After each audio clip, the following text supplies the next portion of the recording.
Hello guys, আমি Shampa channel থেকে বলছি। আমার মেয়েকে মারধর করে জামাই। তারপরে যে মেয়েটির সাথে মেশেছে তার নাম হচ্ছে দীপালি মণ্ডল, ওর দাদার নাম দীপক মণ্ডল, আর ওর মা হচ্ছে সোমা মণ্ডল। এদের সংসার টানে আর এখানে কষ্ট দেয়, মেয়েকে ডাক্তার দেখায় না, জানে মেয়ে মরে গেলে তারপর ওই মেয়েটাকে বিয়ে করে নিয়ে ঘর সংসার করবে। মেয়েকে মারধর করে, আমি বাঁচাতে গেলে আমার গায়ে হাত তোলে। হ্যাঁ, তারপরে মেয়েটাকে ডাক্তার দেখাচ্ছে না, ভাবছে বাচ্চাগুলোকে অনাথ আশ্রমে দিয়ে দেবে। এই সব কি করছে, বললে পরে বলে বেশ করেছি, তোরা ভিখিরিও থাক, মনিটাইজেশনও করছে না। আমার ছেলে নেই, স্বামী নেই, ও পাশে থাকবে, সে পাশে থাকে না, ওদের সাথে থাকে, ওদের হেল্প করে। ওদের এখানে ছিল, এখান থেকে সরিয়ে ওদের আগের দিন রাত্রির 11টায় এসে ঘরে ঢুকবে।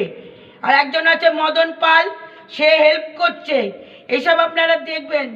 আমি আপনাদের কাছে অনুরোধ করছি, আমার ইউটিউবের রুলস কী করে আমার ছেলে নেই, স্বামী নেই, আমার ও পাশে থাকবে, সেখানে মনিটাইজেশন আমি করতে পারিনি।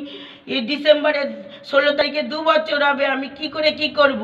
সবাইকে বারণ করছে মনিটাইজেশন করে দেবে না, ওরা ভিখিরি হয়ে থাকুক, মরুক, ওরা না খেয়ে মরুক।